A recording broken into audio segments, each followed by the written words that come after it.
What year did you graduate? 41. 41. Would you refer to Peter or Lou? I'll tell you something. I've always been known as Lou. Yeah. Okay. So when I had to sign up for a draft, I had to have your birth certificate. I looked down there. My name is Peter. You know, I never knew it. For 18 years, I didn't know it.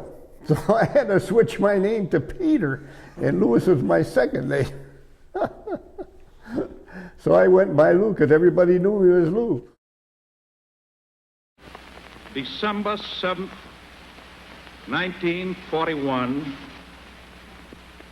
a date which will live in infamy. Well, I figured I was going to be drafted as soon as I got to be 18. So, did that happen? It sure did.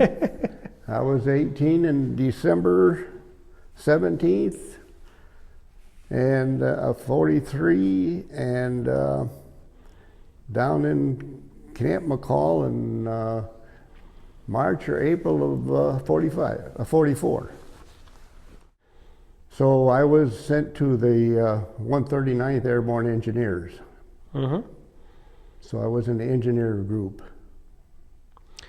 And what did that mean? Well, that means we blow up things, build bridges, search for landmines, and we were a combat outfit. We started to move to England. So we landed in England and set camp up there. See, our outfits were smaller than the regular divisions. Mm-hmm. So our squads were much smaller than the division squads that the regular Army is. But we all had to know each other's job. So in case somebody got knocked off or something, we could step in and do his job.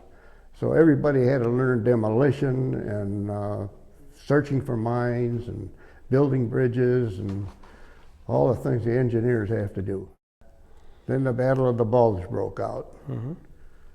So I can remember Christmas Eve 1944 up to the front lines. And we stayed in the front lines until February of 1945, and they pulled us back for rest and getting all our equipment in shape again. Where were you stationed?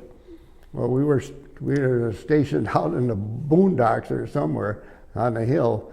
We went through Luxembourg, Bastogne, and Houffalize, all them towns there that was up around Belgium. God, we had foxholes, dug a foxhole, 2-man foxholes, slept in there, pulled guard duty, watched for the enemy.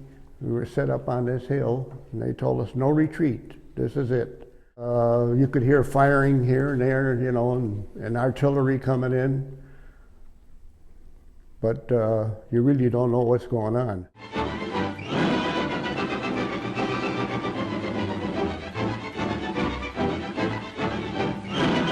The RAF and the American 8th Air Force strike at tactical objectives beyond the Rhine.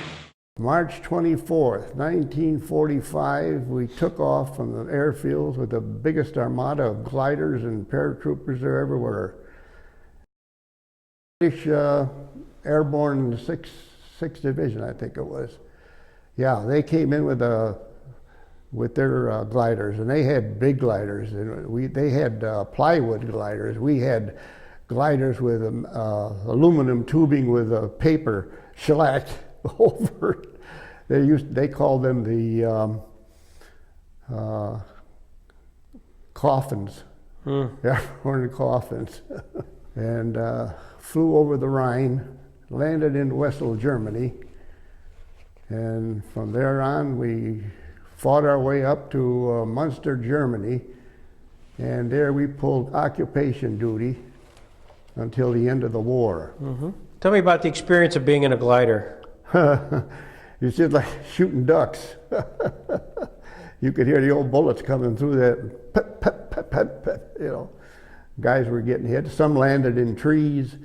When we landed, our glider, he wanted to stop so fast that the whole tail went up. We all went tumbling in there, got up and ran out and started fighting our way out.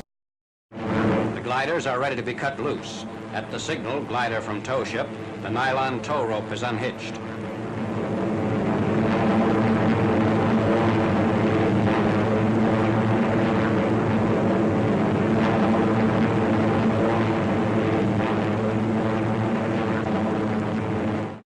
The first thing I remember is the first day we landed in Germany there. We had dug our foxhole and we had this bazooka. We were on this road, and one of the paratroopers got caught up in a tree and he was dead up there, just hanging.